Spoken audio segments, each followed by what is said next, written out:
This is what we call the pressure room here. A lot of pressure is relieved here, and in this case a lot of pressure is invented here.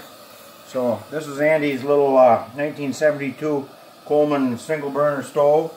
And then over here, we probably shouldn't have all these lights on, but this is an old Gamble's Coronado double burner. They call it a wickless stove, but it's a misnomer because they actually do use a wick in there. It looks similar to the old one that I took out.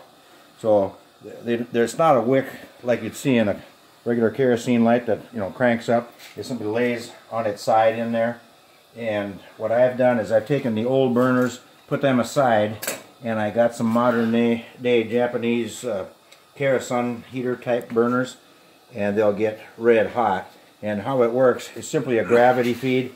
As these two burners consume the kerosene, this here will go blub blub blub and introduce more kerosene down to the burners. So this was a double burner stove. They had these same burners in 4 burner stoves. Andy just burned his hand.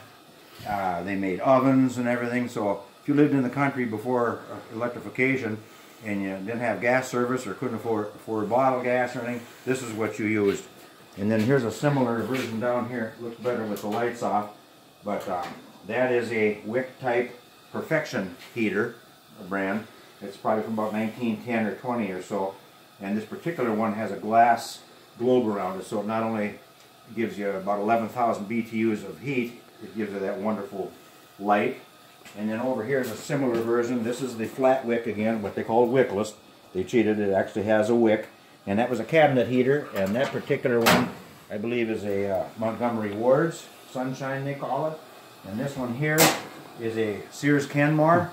Same thing, it's got the same kind of a burner. Instead of a glass bottle that goes blub blub blub, it's got a steel one. So as the burner consumes, that will empty out. And Andy, if you can point up here, you can see I've bottomed the thing out. I can turn it down a little bit, so that'll probably get to, that's well over 900 degrees, and it's peaked out. So that's the kerosene heater mode. That's why I enjoy Minnesota winter so much. Bye now.